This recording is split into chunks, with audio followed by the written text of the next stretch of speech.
Good evening, everyone, and welcome along to our Foróige Career Coaching Clinic webinar focusing on careers in science and technology. This career coaching webinar is an exciting initiative created by Foróige to provide young people with an opportunity to learn about careers and professions that they may be considering. Foróige is a leading youth organisation engaging 1 in 10 young people across Ireland. You can get involved through your local youth club, or you can avail of one of the many programmes Foróige offers like Leadership, Nifty, Be Healthy, Be Happy. If you would like to find out more about Foróige, please visit our website at www.foróige.ie. With us tonight are our panellists, Jessica Jones, Aisling Finnegan, Kieran Burns and Lisa Forrest. This evening's webinar will be a mixture of speakers and interviews. These career webinars are designed to give you, the young people, an insight into professions and to inform you about your choices. You will still need to consult with your career guidance teachers about specific questions around courses or the CEO system. Throughout the webinar, you will have an opportunity to ask questions. You will notice along the bottom of your screen, there is a Q&A feature. We strongly encourage all of you to use this function and to get involved with any questions you may have.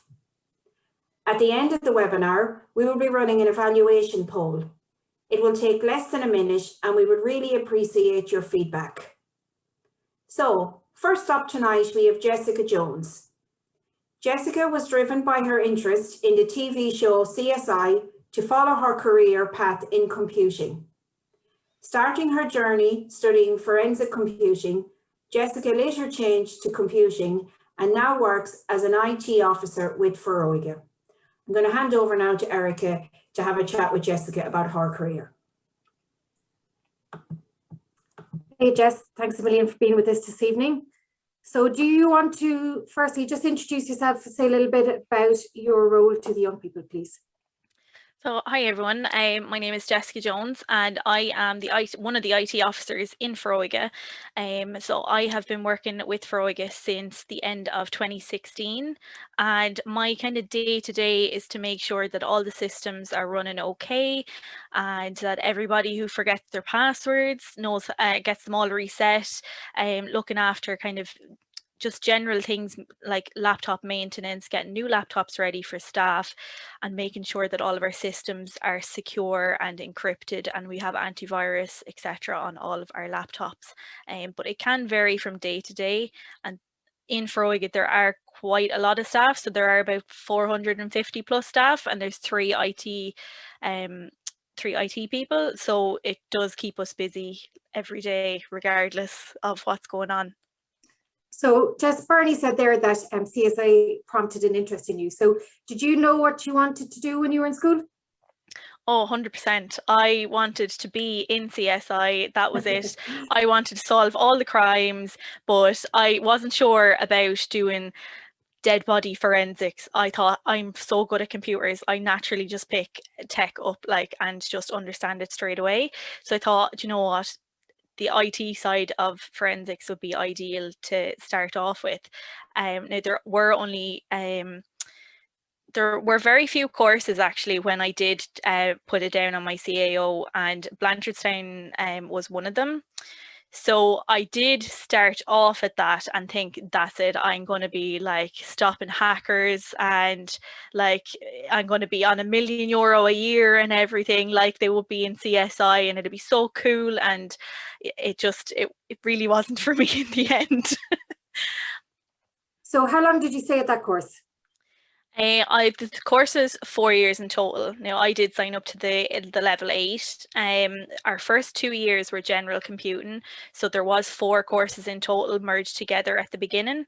We had a level 6, a level 7, in general computing, a level 7 in cyber forensics, and a level 8 in cyber forensics, and we were all together for the first 2 years.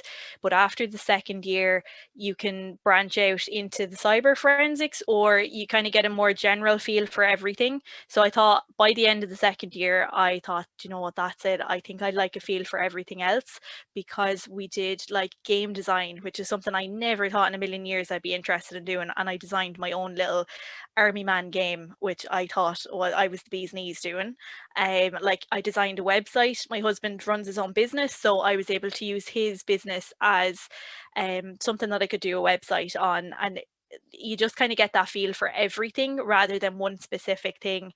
And by that, at that stage, I was like, no, I think I'd like a little bit of everything. And maybe if I wanted to go back in years to come and specialize in something, I'd have a broader knowledge of everything rather than starting with one and just going with that.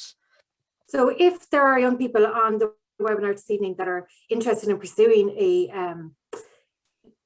career like yours, Jess, like, did you do certain subjects at school or any kind of extracurricular activities that would have helped you access those courses? I suppose I was always quite good at maths. So in, I suppose, like engineering as well, maths is kind of like one of your core subjects, and it will come in handy. And I know a lot of the mature students kind of felt like they were back in school, because at one stage we did have to go back and do like leave insert maths all over again.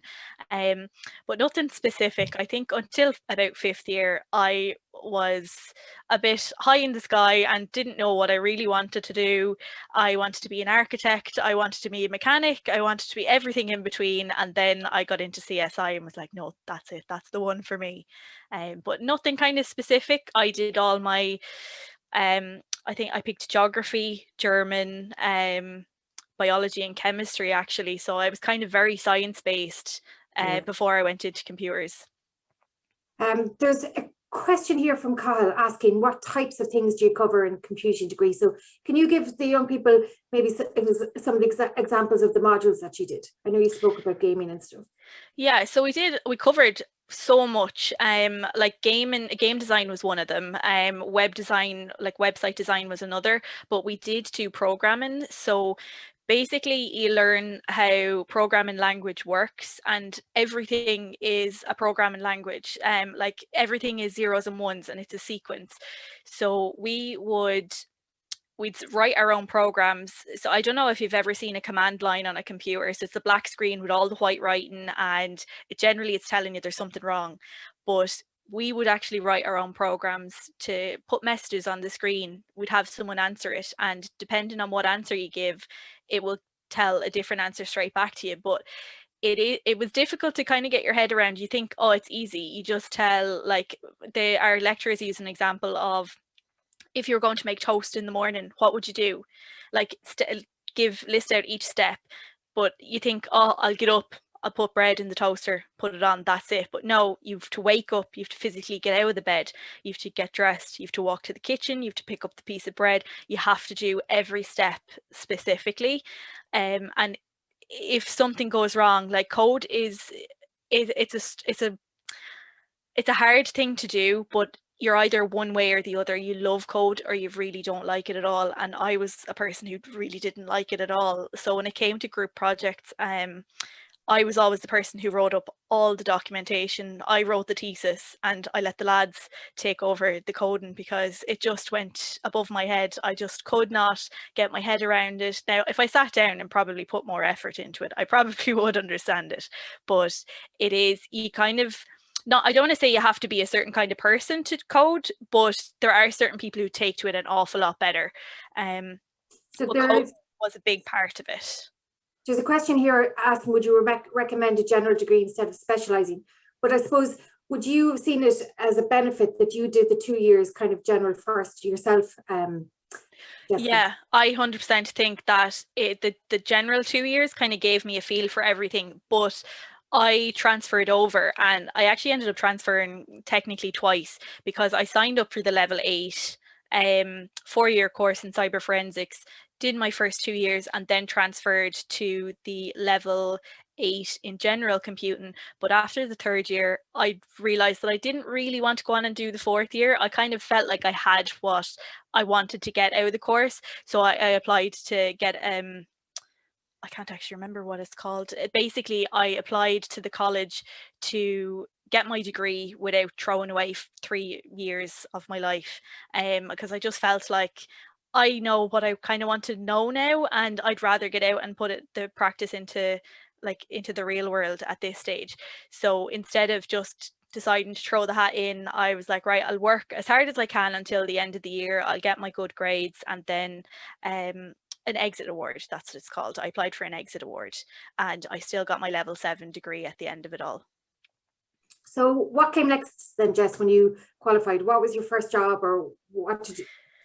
I was working in retail the whole way through college. So I just worked in a pound shop, and I did every hour that I was free from college because I thought that's it, all I want in life is money. But I burnt out very quick. Any evening that I wasn't in college, I was in work. Every weekend I was in work. And then I got a job as a supervisor in our shop as well, so that became kind of more responsibility and you had to be there more. So it really was a juggling act, and I found I did burn out very quick. So my advice to anyone is like, especially kind of trying to juggle work and college and all, is to just look after yourself first. Your body, you'll know your body yourself. If you're tired and you're kind of burning out, just take a little step back, and just look after yourself first. But I graduated in November 2016, and I actually I had my interview for Foróige the day before I graduated, and got a call a week later to say I had the job. So I more or less blinked and I had graduated and I had a job already that I just kind of fell into, where I know some people that graduated were 2 or 3 years waiting to get a job in IT that they wanted specifically. So I suppose I was very lucky that I'm here ever since and happy out. There's a question here asking what are the different types of jobs that someone can do with a commuting degree. So look, the list is infinite, I assume, but can you give examples maybe of some of your friends and what they went on to do maybe from college? I know my best friend has a job quite similar to myself. He does IT support. Another friend of mine is over in Canada at the minute, and he does website design in Canada. Another one of the guys that graduated, he loved website design as well, so he's working in Dublin doing website design. It covers so many things. Like IT is it's so transferable, and like that, it's a skill that you can use anywhere. Like my friend over in Canada, he had no problem getting a job whatsoever. So it is a skill that you can travel wherever you want. And literally, like at this stage with COVID, I could probably work for a company in Canada sitting at home here. Yeah, there's a question here asking, is there a lot of jobs in IT? But I suppose like one of the webinars that we held, there was a mentor that said that there will be jobs in 10 years that don't exist now. And technology is only becoming more integral in everybody's lives and everybody's work lives as well. Isn't that true? Yeah, like out of interest, last night I had a look, and I think there might have been upwards of 200 jobs in Dublin alone for IT kind of jobs. Now that's literally looking at maybe IT support, which is kind of what I do. There are so many different IT fields. Like you could become a developer, you could work with Java, which is like another programming language. So there are software developers, software engineers. There's so many different fields you could fall into. So there are literally hundreds of different jobs out there for anything in IT. And like you said, Erica, there's going to be, God only knows how many different types of jobs IT related, because everything is just, we're so reliant on everything IT at this stage that there's just going to be so many more jobs out there. Yeah, this mentor in particular, he works in the bank, and he was talking about how banking is changing and becoming, so much more computerized and less face-to-face and stuff like that. And that's true for a lot of the industries. Yeah. What's your favorite part of your job, Jess? I know it sounds silly working in IT, but it's the people.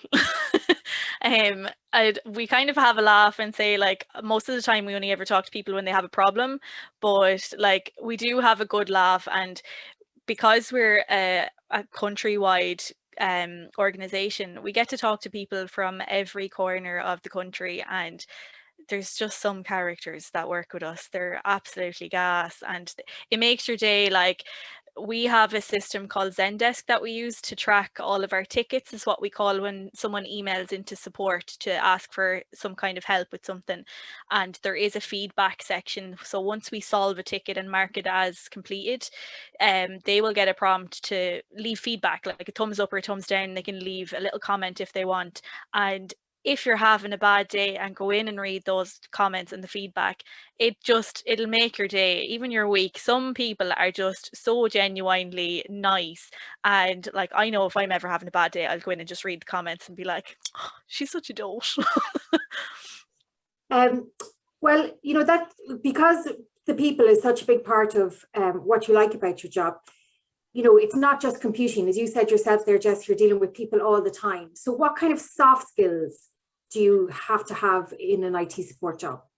Oh, 100% communication. You have to be such a good communicator if you're trying to explain something. Before, we could remote control onto people's screens. So we have software on every laptop where at the click of a button, we can take over their screen and we can see what they're seeing. We can show them what's going on. But if they have no internet, or they're in the middle of nowhere and just can't get it to connect, you have to talk them through every step of the way. So you do need to be really good at communicating and making sure that you do explain things properly. But I suppose my biggest thing is, I don't like to ever give out to anybody, because I don't like to make anyone feel like they're stupid at the end of the phone. Now, if I got €1 for every time I got on the phone and someone said, God, Jess, I'm totally like allergic to technology, I wouldn't have to work anymore, because that's the start of every phone call. So it's just, you do need to kind of like, and especially because we work with a good few older staff as well, you just need to be a little bit more patient with them, because they wouldn't have grown up in front of a laptop or with a smartphone like we all do now. So you need patience as well as everything else, and apparently we're praised on that all the time. Yeah, and probably that you need to be quite empathetic, because you need to sort of understand, I suppose, that they have a level of frustration, that they are trying their best, but you know that it's just difficult for that person. 100%. Yeah, like someone could be having an awful day, and then you have a laptop not working on top of it. And if I was anyway ratty on the phone, or came across as being kind of snotty with them, that could just kind of ruin the whole day on them. And I'm not about that. I'm like, you know what, if it's not my job to give out to anybody, we'll deal with a problem if we get to it. But 100%, you kind of just need to step back and think there are more important things, because yourselves as youth workers would be dealing with stuff that I would never in a million years. Like, people say I couldn't deal with computers. I'm like, I probably couldn't deal with young people. I wouldn't have the patience for them. What's the toughest part about your job, Jess? Along with being like patience being a good skill, it is the hardest part as well. Because sometimes you're looking at a screen going, oh my God, how did someone do this? Or I've explained this to them a million times at this stage. But yeah, it is tough. And then we're so busy all the time that it's kind of, we're just constantly, we like to call it firefighting. Since COVID started and we all started working from home, there's been, for every one job, there's an extra 3 jobs to go with it. So every day is busy, and I could work from 9 in the morning till 9 in the evening and I'd still have stuff to do. So I suppose being under that little bit of pressure to get everything done is probably, along with making sure you have patience and empathy, is probably the hardest too. There's a question here, and we'll finish on this, Jess, if you don't mind. So, because it's kind of leads on to what I was going to ask. It's, are there programs at home that I could practice on to see if I like IT? So, you know, I know there's things like Scratch and all of those. So, and there's computing clubs that young people can join as well. So what would your advice be to young people that are interested in a similar profession? What would you be advising them to do right now? Yeah, I'd say if you can get involved in any kind of club, I know Foróige has loads of clubs that have IT-based things going on, lots of STEM projects. Virtual reality, yeah, VR sets, yeah. Like, I was amazed when I heard that the guys were doing VR. I was like, oh, why didn't you ask me to help with that one? I was a little bit jealous when Vinny got that one. But there's so much out there. Definitely do your research, see what you kind of like, get a feel for it, because like that, you might think, oh, virtual reality is going to be unreal, but then you'll get into it and think, but maybe it's not for me. But I know there are programs that you can use to like practice coding languages, and it makes it really easy. I can't think of any names offhand, to be quite honest, but you'll like drag and drop pieces of code in. Scratch So does that. That's the coded. Coder Dojo and stuff like that. But it's really interesting. Definitely get involved in some kind of club or see what's out there. There's so many free resources, but just, you know, make sure that you're not downloading any viruses and dodgy software and stuff like that to go along with it. But yeah, definitely get involved in a Foróige club. Sure, they're great. Okay, thanks a million. We'll be talking to Jess again later on with the panel, but for now, thanks a million. Okay, thanks Erica for that. So guys, next up tonight to share their story is Aisling Finnegan. Aisling holds an honours degree in microbiology from NUI Galway and a specialist diploma in medical device science. Aisling's role ensures attention to detail by checking for any abnormalities during production, investigating the root cause of these abnormalities, and ensures the company stays in compliance with all regulatory requirements. Aisling, welcome to the panel. Jeez, that was a mouthful, so I hope you sorry, that was a bit of a mouthful. How all that works. So we might just start at the beginning, Aisling, and you might just tell, like Jessica did, like, what were your interests in school? Were you always interested in science? Did you always know that a science degree would be something you'd be interested in doing? Yeah, perfect. So hello everybody, my name is Aisling and I'm a quality engineer in Medtronic. So going to school, I knew I wanted to do something to do with science, but I had no idea what. I did biology and chemistry and accounting were my 3 subjects for the Leaving Cert, and I absolutely loved biology and chemistry. Knew I wanted to do something kind of loosely medical based, but I had absolutely no idea what. So I had a general science degree and biomedical science down in a few different places, because I kind of knew from talking to people that there's a huge variety within those courses, and you'll kind of get to know as you go along. The more you specialize, you'll kind of get to know what you would like to do. So I started off general science, loved the biology and chemistry, absolutely hated maths and physics, so knew they were definitely being dropped as soon as possible. Kept going then, and I ended up kind of specializing in chemistry, biology, biochemistry, and then realized that I kind of thought I had wanted to do the physiology and anatomy route, but then the more we kind of got into it, I realized that I actually much preferred the kind of microbiology side of it. So that's kind of the good thing about doing a general degree. You kind of have the option to figure out while you're in college what you actually want to specialize in, rather than going into a really specialized course and then realizing in 2nd or 3rd year, oh, hang on, I actually don't like this. So I specialized in microbiology, and then actually very similar to Jessica, 2 weeks before I graduated, I got a job in Medtronic just as a general operator. I had no idea what kind of a job I wanted, and I suppose kind of very naively thought that because I had a degree in microbiology, the only thing I could do was work in a lab, which is not the case at all.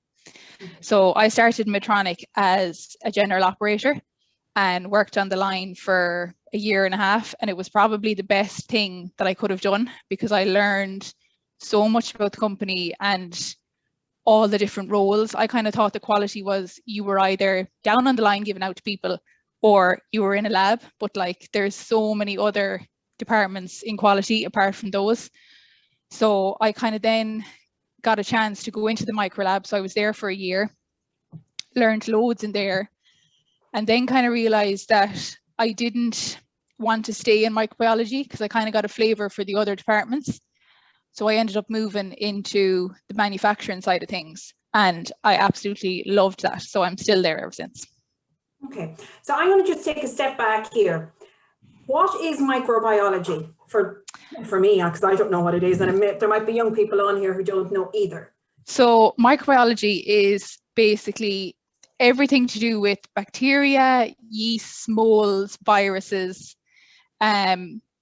there's a huge amount in it. So, I mean, there's loads of different ways you could go. What I ended up doing for my thesis was investigating MRSA and how it had actually become resistant to antibiotics. So that was like really interesting, but there's loads of different things you can do. There's a lot of kind of projects when I was going to college was a lot about kind of, you know, how bacteria became resistant, how viruses evolved, which is obviously, you know, very topical at the very moment. hot topic at the moment. Yeah. You know, how vaccines are developed, how they figure out how to make a vaccine. Like, it's a lot more interesting than just swabbing agar plates and testing for different bacteria. There's a huge amount in it. Okay. Yeah. And Emer here just has a question to say, like, how could she find out if she'd like it? Is there anything like now, or is there anything like in secondary school that might? I suppose you will do a certain amount of it in secondary school. So I would say if you like science and you like biology in school, the best thing to do, if you're thinking like me, if you're thinking of doing science in college, but you have no idea what you'd like, the best thing to do is a general science degree. Because, I mean, from the people that started with me in first year, I mean, there's like 40,000 different directions that you can go, but you have the option then to kind of work out what you like along the way. Okay, great. You mentioned a general operator. Somebody has just asked, what is that in Medtronic? So a general operator in Medtronic or any medical device company in Ireland is basically someone who actually works on the manufacturing line, putting the pieces together and actually making that medical device. Okay. That's what a general operator is. Okay. So we fast forward now to what do you do? Because I read a piece there and I was like, okay, Jesus, it's even a bit of a job to read this. So what's your day-to-day role now, Aisling? This is a hard one to explain. So basically what I do is I look after manufacturing. So say my normal day-to-day job would be, you're never on your own in manufacturing. There's always the manufacturing supervisor, there's quality, and there's engineering. So that's your team.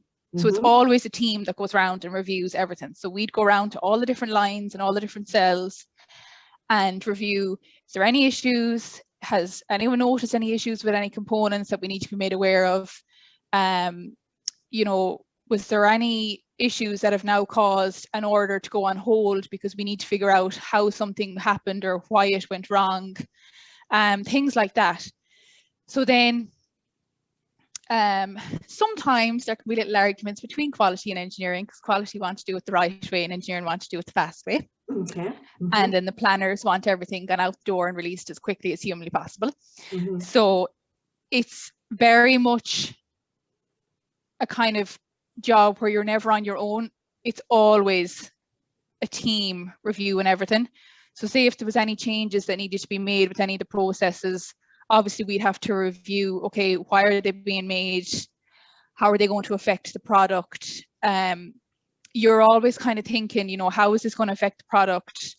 Obviously, we're only allowed to make the product a certain way with certain components. We can't just decide to go and use different components or do step B before step A. You know, we're highly regulated. The FDA and everything has approved that we make these products this way with these components.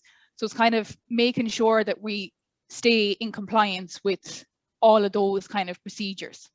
Okay. The question in here says, do you still use that microbiology degree now? Yes. Okay. 100%. Okay. In what way? Do you mind me asking now? So say all our products obviously have to be sterilized before we can release them to the market. So if the odd time we will have a sterilization failure.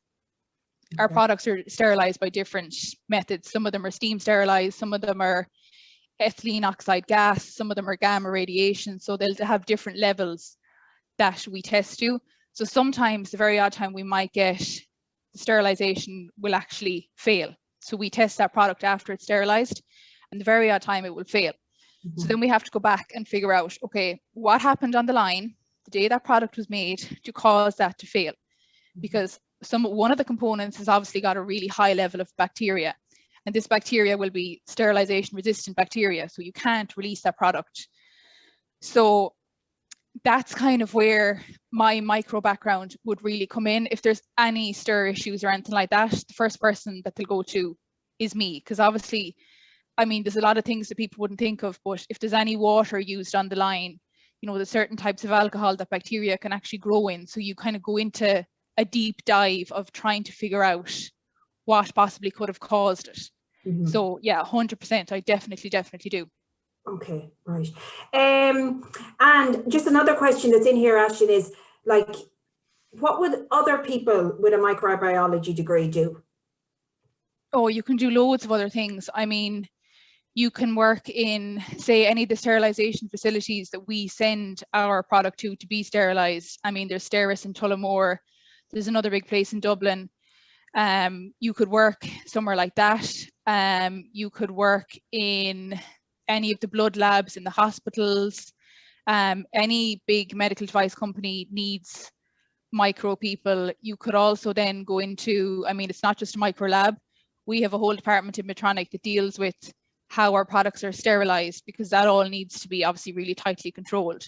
So there's a whole other team that deals with basically working out, okay, we have a new product, what's the best way to sterilize it? Because obviously some of the components would be really sensitive. I mean, there's drugs on some of our products, so you can't sterilize them by steam because you'll, you know, inactivate some of the drugs. So there's a whole other department that could deal with stuff like that. I had the same question when I graduated with a micro degree. I literally thought, okay, the only thing I could do is work in a lab, and there's a huge amount of stuff that you can do.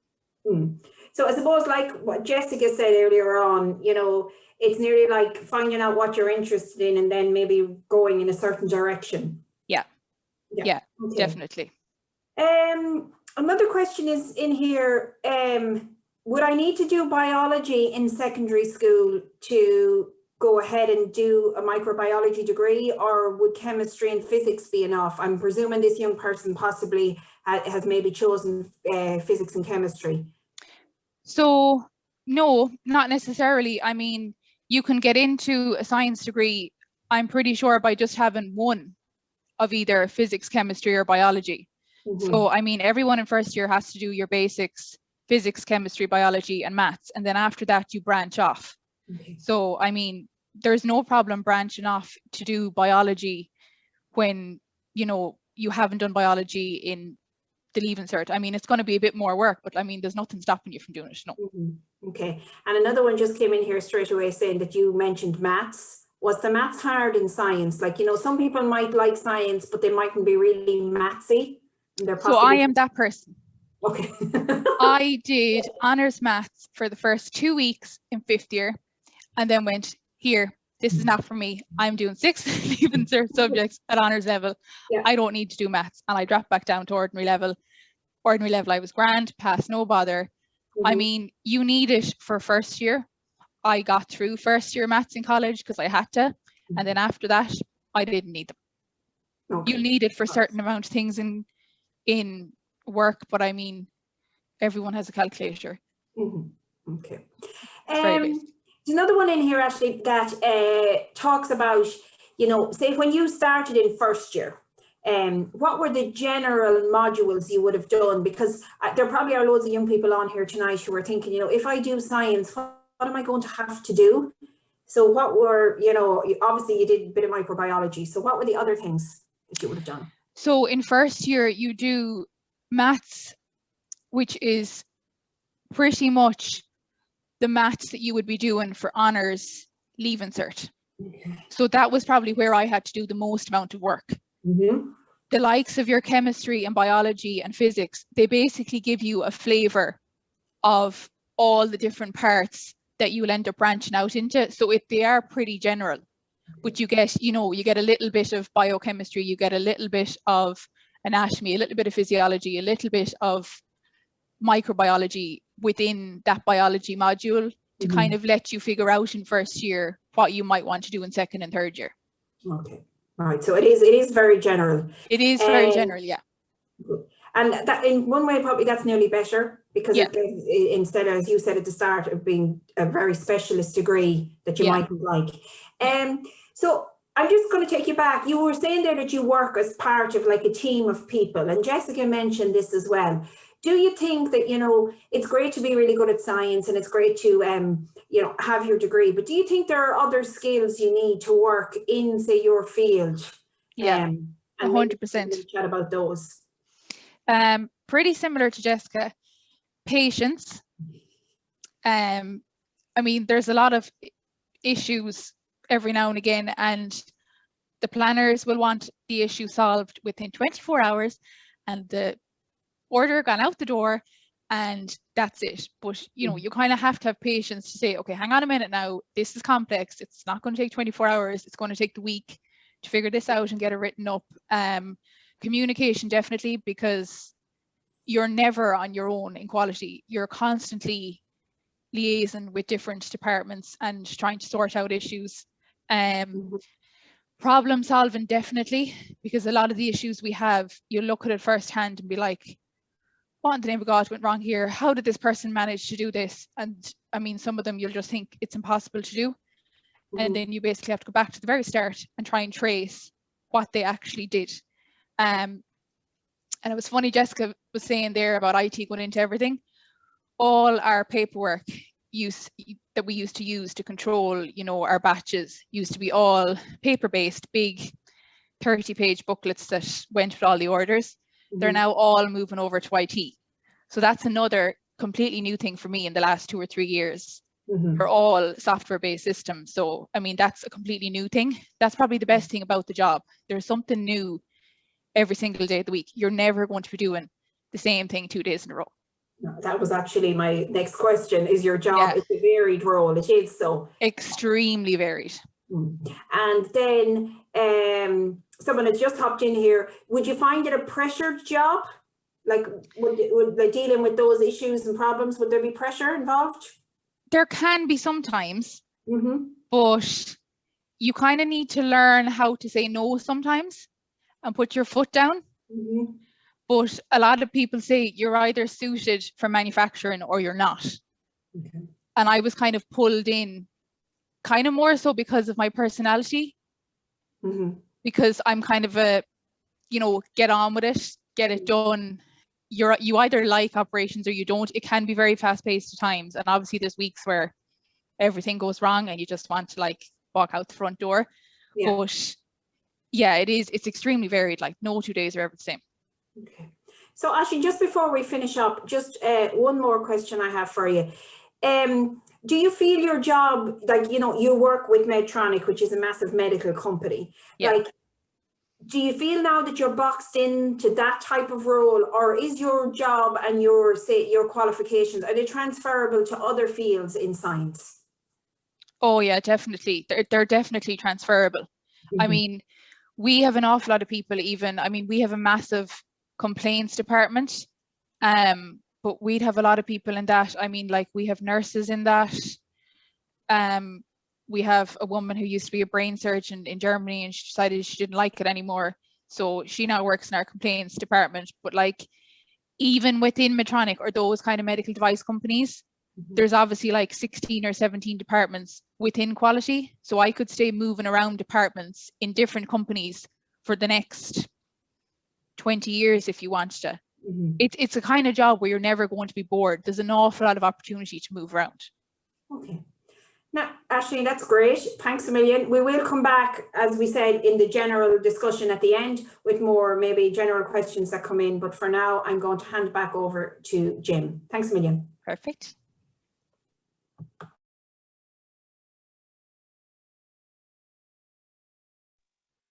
Okay, thank you, Bernie. Next up is Kieran Burns. Kieran holds a degree in Chemical and Pharmaceutical Science from DCU and a Level 9 certificate in Global Business. Currently working with Abbott Laboratories in Longford, Kieran will be relocating to Canada this July with his work with Abbott. Kieran, you're very welcome tonight. Thank you very much, Jim.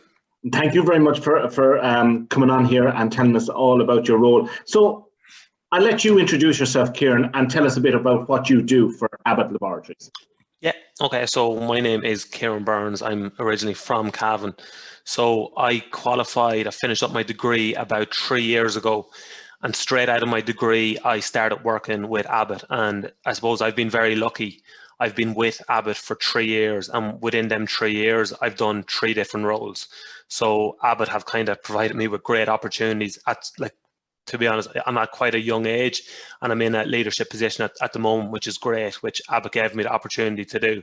So when I qualified, so obviously, as you mentioned there, I done chemistry for my degree, and it's the same as anything. Like, everyone will always ask you, like, what do you want to do? And I never really knew, and you really have to try something out before you really know if you're suited to it, if you like it.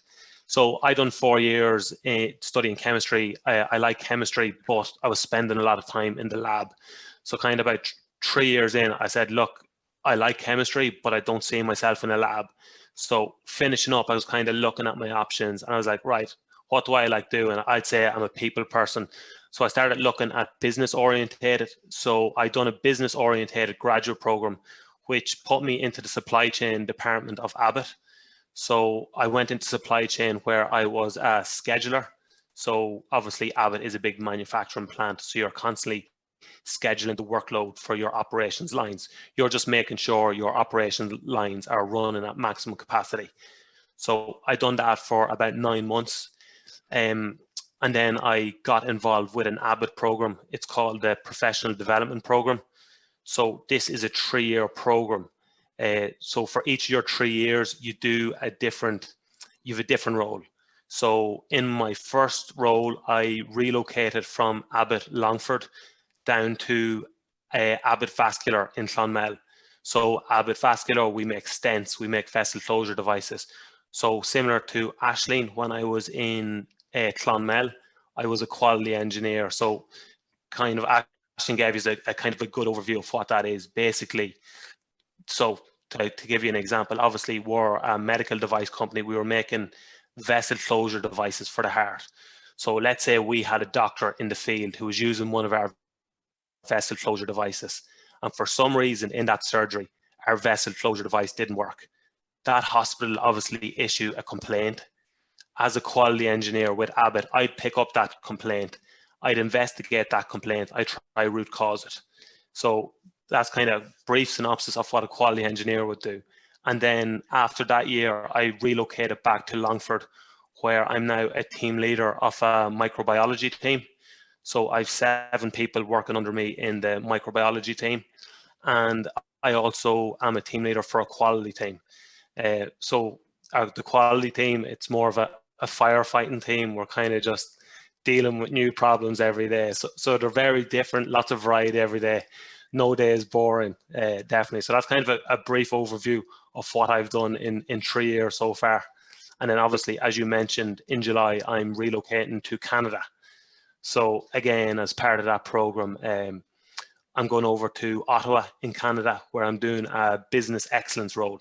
So what is business excellence? It's looking at lean manufacturing. So what lean manufacturing is, it's looking at taking non-value add work out of the routine work. How do you make processes more efficient? That's what OpEx is. So again, it's going to be something totally new for me. So look, I'm really looking forward to it, and obviously I get to relocate to Canada, which is great. Cavan to Canada in 1 year after COVID. Yeah. Well, best of luck with it, Kieran. And look, you're 7 years ahead of some of the young people that are on here tonight. I want to bring you back.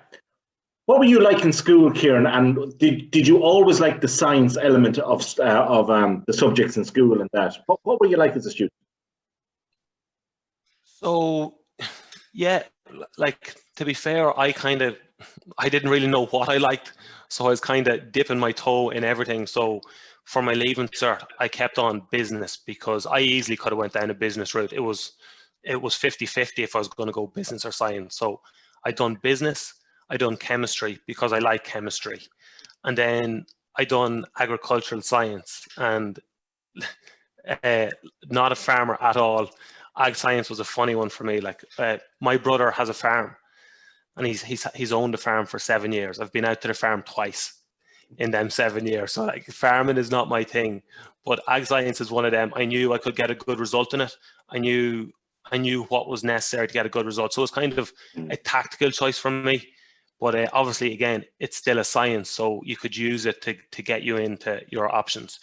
So no, I didn't know what I liked. Business was high on the list, science was up there, and then just like everyone else, I said, I'll go a science route, and I went in and I'd done my first year in general science. And like, I suppose the big thing and the kind of question you've been asking is, like, if I done chemistry, am I tied into chemistry? And it's absolutely not that way. So the thing about a career in STEM, science, technology, engineering, maths, it's not really about what you do specifically. It's about the way of thinking and the critical way of thinking you develop across the 4 years of doing the courses. Like, because you'll see it once you get into industry. You'll have chemists, you'll have biologists, you'll have all doing the same role. Do you know what I mean? And it's that critical way of thinking you kind of picked up over your 4 years more than anything else. Now, I know from the young people that are on here tonight and previous nights when we've spoken about science as well, it's kind of a worry when you're going into first year and you haven't done all the sciences. And as Aisling has pointed out there before, you have to do general science, so you have to do all the sciences in first year. How did you find that, Kieran, when you went into first year? Yeah, for me, obviously, so I'd done chemistry. So again, the chemistry section was going to be fine. Biology, for me, I always think biology is fairly straightforward, and it was for me anyway. Physics is the one I really struggled with because I really didn't like it. It just didn't click with me. I used to go into lectures and I was like I couldn't even put myself through the full hour of it. I really didn't like it. But it's just one of them things, like it's something like, you know, right, I'm only doing this for a year. And then, do you know what? After this year, I'm actually going to have that bit of physics behind me, which is really going to stand to me. So, you know, you just kind of have to knuckle down at the stuff you don't like. You're always going to have to do things you don't like. So it's just about kind of knuckling down and getting through that. And Aisling said the very same thing, you know, knuckle down, get through it, and then you can pick after that in second year Exactly. what you're most interested in. Okay, very good. I'm going to bring you back now to Abbott. So now we've all heard about Abbott. I've heard about it. I live in Longford. I can see the big, massive factory here in Longford. Can you tell us a bit about where is Abbott? It seems to be global. You're going to Canada. And what exactly do they do, Kieran? So Abbott is global. I mean, they're all over America. They're in Singapore. They're in Costa Rica. They're in Malaysia. Then obviously they're all over Europe. We've 5 manufacturing sites in Ireland alone. So up in Donegal, we do diabetes care. So Longford is diagnostics. Clonmel is vascular. So obviously dealing with the heart. In Sligo, we have nutrition and diagnostics. And in Cavan, in Coothill, there's also another nutrition site. So as well as that, we then have offices in Dublin, which is pharmaceuticals. And then there's more offices in Galway as well. So in Ireland alone, we're kind of spread all across the country. Excellent. So your role then, so you're after progressing pretty quick, I have to say, in the past 3 years, you're after progressing quite quick to a team leader. How did you do that, Kieran? Why so you? As I said, so I got chosen for Abbott orientated program. It's called the Professional Development Program. So what that program is looking for is future leaders. So obviously they interview whatever number of people and are looking for people who are ambitious, who really want to progress. For me, I always said I want to be in leadership, but again, it's one of them things. Until you go into it, until you have a team under you, you don't really know if you're going to be cut out for it. Mm-hmm. So I've been doing it now for 10, 11 months and I love it. I love the people element of it. I love the constant, like, you never know what you're going to get each day. To be like, as Aisling said, operations, you're kind of cut out for it or you're not. I kind of love the hustle and bustle of it. Just always on the go, fast paced. So, yeah, especially when I'm young, do you know what I mean? It suits me down to the ground. Absolutely. So, is it a high pressure job, Kieran? Yeah, absolutely. It would be, but it's kind of how you deal with that pressure. What I always find, like my greatest learn and what I've kind of just learned in a short space of time, if you can kind of just keep your cool in kind of pressure situations, you're going to be able to make better decisions. You're going to be able to think clearly. So it's kind of just about keeping your cool. Like at the end of the day, the world's not going to end if you get something small wrong. Like you can't be afraid to make mistakes, especially when you're young. If you're constantly afraid to make a mistake, do you know what I mean? It's going to be hard to progress. You need to step outside your comfort zone. You need to, if you really want to progress, at times you're going to have to do things you don't want to do. Like even for me a couple of years ago, I would have hated presenting, but it's something I knew I wanted to develop. So it was just something I constantly worked on myself. I kind of always, I just always decided, right, if there's a presentation to be done, even though I don't want to, I'll put up my hand for it, because with everything, you get better the more you do it. So it's just kind of little things like that. Very good. There's questions in here, Kieran. Would you say that if I do a science degree that I can branch out into other roles? Yeah, absolutely. So obviously, as I said, I done 4 years of science and I came into a business orientated role. I went into the supply chain end of things. So absolutely, again, when a company like Abbott is looking at you, they're not looking at, oh, specifically, he done chemistry in college, he's a perfect fit. They're going to be thinking, what skills would you have learned over them 4 years? You've the critical way of thinking. You've taken that from a science degree. You can apply that into most roles around the business. Yeah, excellent. Now, Kieran, you've already talked about professional development within Abbott. It's such a large organisation, worldwide organisation. One young person is asking there, would you recommend joining a large organisation? Are there more opportunities in joining large organisations? Yeah, like obviously with a company like Abbott comes opportunities. I mean, if you joined a local pharmaceutical company in Longford, Cavan, realistically, they're not going to have bases plotted around the globe. So obviously there's the benefits. The thing about big multinational companies like Abbott is like they're massive. You're never going to get to know every section of the business. Whereas with a local company, you might feel more at home, you might be more comfortable, you might know what's happening in every section of the business. You won't get that with Abbott because we're so big, we're so diverse. We cover so many different aspects of science. And like, as I said, we do diagnostics, vascular, diabetes, pharmaceuticals. They really are massive.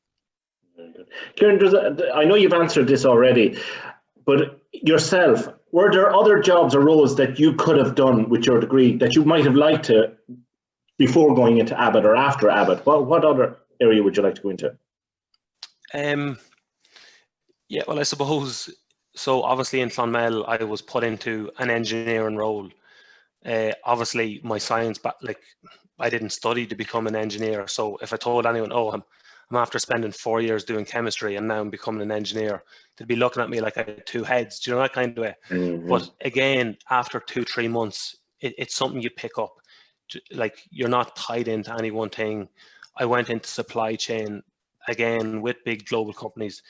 The opportunities are there. There's business teams in it, there's quality teams, there's engineering teams, all working under the same building. Oh yeah, brilliant. What is your favorite part of your job, Kieran? Yeah, my favorite part is probably the people element, especially this year when I've people working under me. Obviously, we're working through challenging times. And as well as that, it's trying to build a relationship. So when I started my team leader role, people were working remotely and are still working remotely now. So there was that whole new challenge of how do you build a good relationship with this person when you can't meet them face to face? So like they're the kind of challenges that COVID posed, which I loved. And as well, so in terms of operations, it's just never knowing what you're going to get each day. Like, to be fair, some days you are firefighting with issues, but I'd go in some days at 8 o'clock, and next thing I'd look at the phone and it's 4:30. And you know, when a day is going in like that, like you can't complain. Excellent. Yeah, absolutely. Erica touched on the soft skills earlier on with the other panelists. What kind of soft skills do you think you should have to do your kind of work? Yeah, obviously communication is a good one. But one just piece of advice I'd give is just positivity. Be someone that people want to work with. Do you mean go into everything with a smile on your face? Look, everything's not always going to work out how you want it to. Approach it with a smile, and I'm telling you, it'll work out better for yourself and the people you're working with. Kieran. Cathal has a question in, Kieran, and this is the last question for you. Would you say that science has changed, and will it change a lot in the future, not only in a lab? Absolutely. I mean, if you were to ask us this question a year and a half ago, since then we've a new virus that no one knew anything about.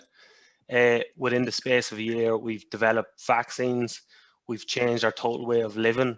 So science is constantly going to develop. We're going to face new challenges, and the scientists around the world are going to come up with the solutions like they've done in this instance. So it's constantly evolving, but that's, I suppose, the excitement of it. That's the nature of science as well, you know, Exactly. keeps evolving. Kieran, thanks so much, and well done to all in Abbott as well. It's just from living here in Longford, they're great contributions to the Longford community as well. So keep up the great work there at Abbott. Our last speaker tonight is Lisa Forrest. Lisa holds a Bachelor of Science from NUI in Galway, a HDip in Nutritional Sciences from UCC, and a Master's in Nutritional Science from UCC. Lisa took a chance to mix science with the social aspect, which eventually led her to pharmaceutical sales. Working to improve the quality of life for thousands of patients is her driver. Lisa, you're very welcome tonight. Thank you very much. I feel like my role is very different to the guys. So I'm on the sales side of pharmaceuticals, so just to give reference for Abbott, Medtronic, they will have reps on the road actually dealing with medics, talking to them about their products, what they do, the devices they make. And pharmaceutical companies will also have drug reps, so they'll talk about medicines as well as devices. So I have a very short presentation, which kind of gives, I hope, and stops me waffling, and gives insight into what I do on a daily basis. So if I just start here, so can you see my screen? We can, yeah. Yeah. Okay, so pharmaceutical sales rep, what do I actually do? So on a day-to-day basis, so we kind of act as the middleman or woman between pharmaceutical companies and healthcare professionals. So healthcare professionals will be nurses, GPs, hospital consultants, pharmacists, and we work across a broad range of disease and therapeutic areas. So most representatives would be specialized in the area they're selling in. So for me, that would be respiratory. For other reps, that could be oncology. It could be blood pressure medication, loads of different things. Also device reps, like Kieran spoke about Abbott, they'd have device reps. They'd also have pharmaceutical reps. So what we do is we visit healthcare professionals at their place of work. And our job is to inform and educate them on the patient benefits of a particular drug from a health and well-being point of view. So there's no orders, there's no point of sale. It's the medic that decides which treatment they'll initiate for their patient when they present. And all we aim to do on a daily basis is help them make an informed decision as to what's the best medication for that patient. So there are multiple pharmaceutical companies with multiple medicines, and for each disease and condition there are so many options that a healthcare professional can choose from, for the most part, unless I put there for rare diseases. So for very rare diseases there may be only one or two medications really to choose from, or sometimes end-stage cancer, things like that, there'll be the drugs, just because the population size is so small for those rare diseases. So pharma companies tend to for a lot of the time develop drugs where it impacts a lot more of the population. So you'll see diabetes, blood pressure medication, cancer, there'll be far more drug development in those disease areas. And I suppose what my typical day-to-day looks like, so each rep plans their own diaries, they make their own appointments. For the most part, they'll be assigned a specific territory. So I work in Munster. Some reps will, like especially reps that like are rare disease reps, they will cover the whole of the country. And just because it may be like if they're specialized, take for example, like if you took multiple sclerosis, a lot of you might have heard of that. There would be like neurologists that you'd be visiting for that, but there may be only one neurologist in one hospital and there may be two in another hospital. So they would be the people that you'd be meeting. So there wouldn't be that many of them. So pre-COVID, typically you would have been on the road for about 7:38 to head to your first appointment. You'd have maybe 2 or 3 appointments. So you'd meet with doctors or nurses in the morning. You'd have lunch appointments also, and then you'd have some in the afternoon. In COVID, our lives have changed completely. So there is no face-to-face. We are on the phone, on Zoom all day, and lunch appointments. But like, I suppose with us at the moment, everything COVID, it affects us, even the HR attack on them. Like the busier the doctors are, the more time that they're committing to their patients, the less time they have for us. And that's completely understandable. So their priority is their patients. And I suppose the future of pharmaceutical repping is like a blended approach. So it's actually brought a lot of change to how we interact with our nurses and our doctors. And a lot of the habits and behaviors that we've developed over the past year and a bit, that will like kind of remain as we navigate through kind of a post-COVID environment. And I have the HCPs, that's the healthcare professionals, will lead that method of interaction. So we'll follow their lead really. And aside from the day-to-day interactions with them, like we'll be working on meetings, like so we'll organize evening speaker meetings for healthcare professionals. So we involve ourselves in a lot of education, and that would be non-promotional education. So that could be anything from, at the moment, long COVID, we'd educate healthcare professionals on that. So we'd run evening meetings, we'd have guest speakers about that, and I suppose creating opportunities to engage. So more than ever for the pharmaceutical rep, there's need to be innovative and resilient. Like every day you're trying to kind of fight for your place in a situation where there's chaos really at the moment. And you control your day-to-day, so you really have to be motivated and organized, and that's the basis of your success. And we, of course, analyze our sales successes, failures in particular areas, like identify those and planning, like how can we improve? Why does our drug do really well somewhere and not so well somewhere else? So you're always kind of looking for that information, and accountability is a big part of our role. So each pharmaceutical rep is responsible for the success of their medicines at a territory level. So you are responsible for how much of your medication is used in particular areas. And as I said, why it may do well somewhere and it doesn't do. And it's really, I suppose, the customers, which are healthcare professionals, will kind of lead the way there. So there's a lot of listening and understanding in the role. And how I arrived here was a long way, but when I did my leaving, so for my leaving cert, after I chose chemistry and biology as my science subjects, really liked them both, and I started my degree in marine science at NUI Galway. So that I thought like I'd be doing, I just listening to the other guys there, and especially Jessica, she reminded me of myself. I just had notions of Great Barrier Reef out, like, you know, out in Australia, like living literally on home and away, you know, out, like looking at all these gorgeous fishes. And I got to Galway And I realised that most marine biologists spend their time down in windy, cold Galway off the coast, and it's not that exciting and it's not that colourful.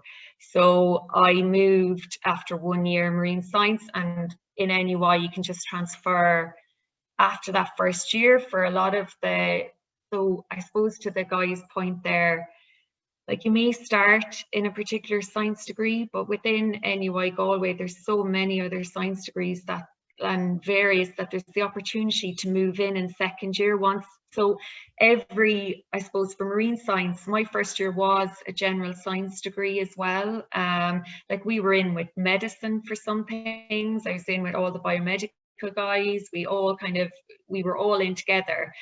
So because of the general, everyone kind of does a general first year, then you have the opportunity in second year to kind of, you know, you can move again if you want. People, of course, like to stay where they are. But I moved into general science and I finished that. And then to the guy's point as well, I think sometimes when you do science, everyone thinks that you're just going to end up in a lab. And I knew that that was something I definitely didn't want to do. And I remember my father, Jim knows him well, but he organised an interview for me with a company at the time in Newbridge, and they make the contraceptive pill. And I was brought around and I was shown, and I said, oh my God, I will die in here. Like, I cannot. I took a year out and I kind of decided, you know, in that year, I was like, what? And I worked in a hotel on reception for the year in Portlaoise, and I knew that I liked the nutrition side in biochemistry from Galway. I really liked that. So I went back to Cork and did, sorry, my presentation is just left, but there's no problem. I did a sciences for a year, and then decided to do the master's in nutritional sciences.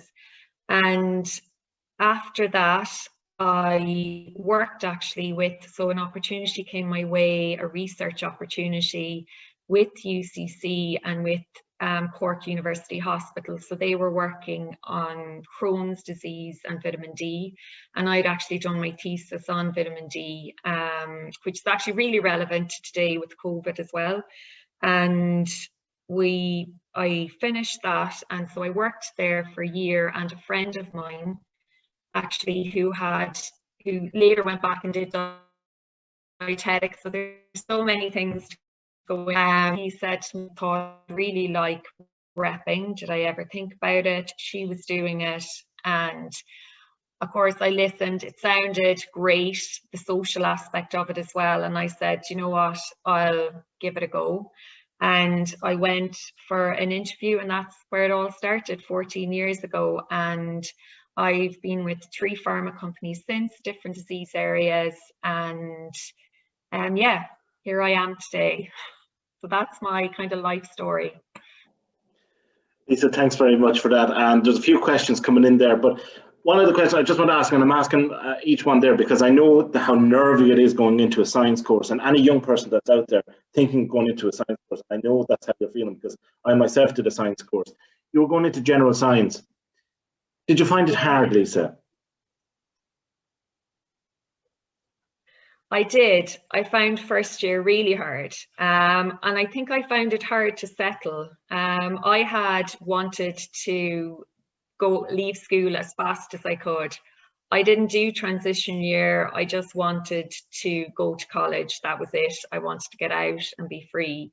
And when I went to Galway, I think I got a rude awakening. Like it becomes your responsibility. There's no one looking over you as to what you're doing, whether you're doing your homework, or there's no one to say, go in there and do that. So I think you grow up really fast. You become very accountable for your success. And I repeated exams after first year.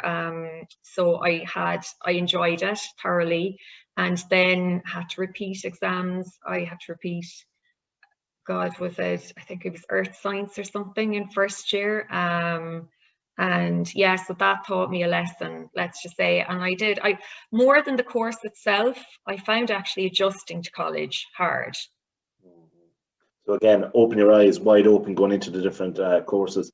Lisa, there's a good few questions coming in here, but I'm conscious of time. So we're very quick, snappy answers if you could for these ones. Lisa, did you study any business or marketing courses? And would you advise them if you wanted to go into sales? I didn't study. I did economics for my leaving cert, loved it. Didn't study any business after. For that person, most reps will come from a scientific background. The business kind of comes as and there's the opportunity like to advance yourself within firm as well. They're very open to that, and courses and everything. And you will do, if you're firm or rep, an MRII, it's a medical rep, you'll do another exam and you'll be qualified with that as well. So that takes in business side of it as well. Oh, brilliant. Do you use much of your science degree in your current role, Lisa? Yes, use it all the time. For, I would say, like, definitely the education behind the drug, understanding how it works in a particular way, understanding diseases. Like, you will be asked questions by the healthcare professionals on a daily basis. Like, so you constantly have to, I think having a science degree really stands to you. Like, you must, and you will do it. I don't know whether you do for leaving cert, but the cred cycle, it will come into your later careers as well. So yeah, definitely it stands to you. There's a question in here. Is sales very difficult? And what would you say is the most difficult part of your job? Yeah, so sales, if you're not cut out for it, it is. I would say you have to be very resilient, and you are not going to sell to everybody, and you will not, for various reasons. It may be that they don't like you, as simple as that. It may be that they don't like your company that you work for. It could be that they have a particular thing about the drug that they don't like either, or they've heard something about it. So I suppose it's always understanding where they're coming from. You have to have a good bit, like, I would say empathy is a huge part, in your listening skills. Like, I know the guys referred to communication before, but that's really important, because in sales, it's never about you, it's always about the customer and the patient. And I would say, yeah, like, especially in COVID now, I think I've even become more resilient, because every day it's knockbacks. But then it makes your successes all the sweeter. You will work harder for them. Very good.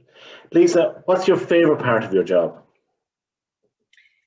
Success. So I would say definitely, like, if I think back, like, launching new drugs, so where you start from nothing, there's nobody in the country on the drug, and then you see it gaining momentum every month, and that's you, and that's those patients that are on that. And the best part about it is when a doctor or a nurse come back and they go, do you know what, I started someone on that and they're doing really well on it.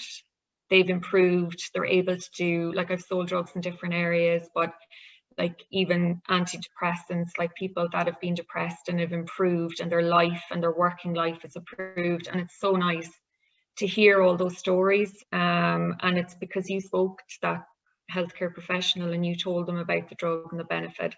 They trusted you, they started someone, and now that person is doing so much better and is living again, really. So that's the nicest part of it. Lisa, there's a question in. Do you recommend any science books or podcasts that you like listening to that helps you with your role? So I listen to loads of different things, but like, there's even the diabetic guys, like, I listen to them, they're very good. They talk about diabetes. Like, I would even say, like, podcasts on anything really. Like, I listen to mindfulness. I mean, at the moment I have, like, if you have read Michelle Obama's book Becoming on Audible, I listen to that every day. Like, you know, I think no matter what you do, you gain information and you gain insight from listening to people. And like, I think the guy spoke to it as well, all your skills are transferable. Like when I worked on reception, like I think I just learned about people, and you know, there's all different types of people, and I brought that through into what I do today and the way I interact with people. So I think there's skills you take from everything, even if you've worked, I don't know, like, you know, at anything in SuperValu. There's things you learn there that'll help you in your career in later life, like, yeah, life's lessons. Yeah. Lisa, is it a high pressure job, your job? There is a lot of pressure with it, yeah, because I mean, I think things stop with us, like, so in every pharmaceutical company, you have people in marketing, you've management, but we are the coal face, we are out with the doctors, so it really stops with us as to whether they initiate a medicine or they don't. And your sales come in every month and you see them, and then you have to think around ways of how you're going to improve that. Like, you're you know, I mean, if you don't put in the work, the results don't come. And that's, like, at the end of the day, what you're paid to do. So especially now, like with COVID, it's even harder for us to engage with healthcare professionals. So like that little engagement, you've less engagement, so the impact has to be so much more. Before you go, Lisa, I'm just going to ask you, is there many females doing the sales jobs that you're doing, or is the gender so yeah, so funny you should ask that. When I started 14 years ago, and now I would say that it's 50-50 between women. Like, there are less jobs in this industry, and this role will continuously change. Like, you speak about digital, like, you know, there's still, like, pharma will try and replace me with digital means, you know, they'll try and, like, whatever way they can engage with people. But I think always, like, people, you know, trust people, people buy from people. So especially in Ireland, I suppose the nice thing about it is that I think we kind of buck the trend when it comes to how much we actually enjoy each other's company, and in, like, that healthcare professionals enjoy me coming in, whereas in another country they don't have the time, or they may not enjoy that. But in Ireland, definitely they do. But my role, come back to me in 10 years and I could tell you, I don't know what my role title will be. Okay. Lisa, thanks very much. And I'm going to invite Erica and all the panelists to come back, and a few questions at the end.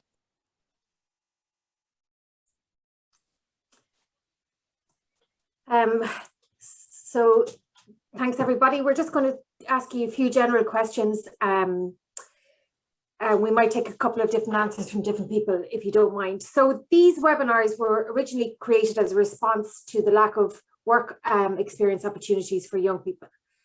And work experience is a question that comes up an awful lot about how they get it and advice they do. So Aisling, I might go to you first. So would you advise young people to try and get work experience in this field, and what advice would you give them? Yeah, I mean, 100%. I mean, how I got into Medtronic was by going in as a general operator. I mean, these kind of companies are always looking for general operators. A lot of the people that I work with, both quality and engineering, started as operators. So it's a really good way to kind of get your foot in the door, because even when I got moved to the microlab after a year, I mean, that wasn't a job opening that was put up or advertised. That was, they needed someone quick. My supervisor knew that I had a micro background and had a micro degree, so suggested me, and the following week I started in the microlab, and that's how my quality career started. Where you also learn a lot about the business and kind of where you think you'd like to go by kind of starting at the bottom first. And it's also a great way to kind of get in, like Medtronic do an intern program, kind of similar to what Kieran was on about there with Abbott. A lot of the big companies do it. But if you are in there as an operator, you know, working for 6 months, the fact that you're already in the company you've got your foot in the door, you're more likely to get a place on one of those intern programs. So definitely I'd say try and get your foot in the door if you can at all. Jess, I might go to you next. So do you advise young people to try and get IT, whether it's in, whether it's even on paid work and it's a summer job, that it's important to work in the field that they're aiming for, I suppose? 100%. Like I know my own college course didn't have a work placement piece where other college courses did, and I felt like I was kind of missing out because I wasn't getting that experience. But I know Vinny, who is the other guy in the IT department, he started off volunteering in Blanchardstown first, and he comes from a media background, but he eventually said, you know what, I actually really enjoy what I'm doing, and like that got his foot in the door, and here he is now. I think he's with Foróige maybe 7 or 8 years. But I think the experience is definitely, it's a whole other ball game, because you're learning stuff off of slides and you're looking at lectures and you're filling out assignments, but nothing is going to be as valuable as like your real everyday kind of getting stuck in. I think I've definitely learned more in my 4 years working as like in IT than I did in my 3 years in college, I think. Yeah, well, you certainly learn how to apply all of what you learned in college, Yeah. Kieran, what would you say to, there's the average age on the webinars is 15 to 18. So these young people are considering, a similar career. So what advice would you tell them to be doing now at this age? Yeah, definitely. 100% your experience will end up standing more to you than your grades. Even if it's a case of sending an email to a company and tell them you're willing to do a week volunteering to just get your foot in the door, show you're keen, show you're eager, show you want to learn, because that's the kind of people companies want. Yeah, thanks a million. So my next question is, a lot of you talked about how you change from different departments, and is continual professional development something that you do or that your companies offer, and how important is it? So Lisa, I might go to you if that's okay. Yeah, so I suppose, like I did mention, the business management courses within our company. So there are, like, I am a primary care specialist, but there are other roles and different, like, into marketing, into business analysis, and if I could talk, analysis. There's a whole business side to the pharma other than the sales. So there are opportunities in that. And I think within my fields, like at the moment, we have a new indication for one of our drugs. So there's constant upskilling on that. It's a whole new disease area. So I think every day is a school day. You're always learning. And I think that doesn't matter what you do. I think every day you learn something new, and I think you will from the time you're in school, and you will apply all those things as you go through life. Just, I suppose that's the key to success, really, taking them all on board. And Kieran, are you offered a lot of professional training to upskill with Abbott? Yeah, so I've just since getting this role, I've done management courses, which Abbott have signed me up and provided to me, so they could be full day courses. I've done a lean leader course, as I was talking about. I think it was 1 hour sessions for 8 weeks. So companies like Abbott definitely do set you up for success. They give you the tools to be successful. Then it's obviously up to you to apply them and use them in everyday work. And last question, and we might pose this to all of our panelists. If you can just give one piece of advice to young people, kind of a short piece, if you don't mind, and just, with the hindsight of having gone to college and having worked, if you were 16 all over again or 17 all over again, what advice would you give to yourself? So, Aisling, I'll go with you first, if you don't mind. I would say don't overthink what you're going to do in college and get yourself really flustered and think, oh my God, if I do this course now, I'm only going to be able to get this job and this job, and I'm never going to be able to do anything else. The beauty with science degrees, or any kind of STEM degrees, is there is loads of room to move around. So don't think just because, like me with the micro degree, just because I have a micro degree doesn't mean I can only ever work in micro. There's huge opportunity to move around. So don't panic and pigeonhole yourself and think you can only do a certain number of jobs, because that's not how it works. A lot of companies, I think Kieran said this as well. I mean, a lot of companies, it's your skills and how you use your skills that you've learned doing a science or an engineering degree that's actually going to stand to you. So don't get too bogged down on the little things and kind of overthinking it. Thank you. Kieran, what would your advice be? My main piece of advice would be maintain your work-life balance the whole way through. Sport for me has always been my release, and do you know what? It's still my release. It was my release 8 years ago. It's still my release now. Don't let sport and the hobbies you enjoy doing go on the back foot. Just maintain them. Lisa, what advice would you give? I would say don't be afraid of change. Don't fear it. It's not failure. Like, there are so many opportunities. Never be afraid to change if you feel you need to. And I would say your first job is not your last. So if you come out and you start one job, you can easily move. Your skills are transferable. Just have faith in yourself and do what you want to do and what makes you happy. And I think Kieran referred to like your work-life balance. Just, you know, just don't fear like going back on your decision or changing what, like, it's for you, it's for the rest of your life. Just decide what you want to do for yourself. And lastly, Jess. That's my.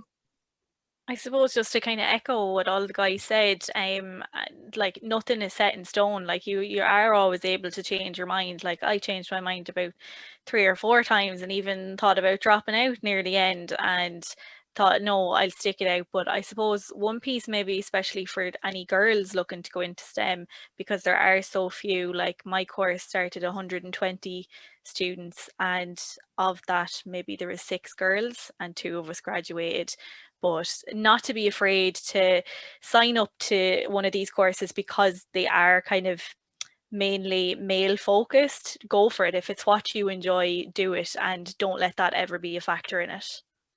Okay, thanks a million to our panel, and thanks for answering all of the questions. No problem. Thank you. Now Bernie's just going to finish up. Bernie, you're on mute there, sorry.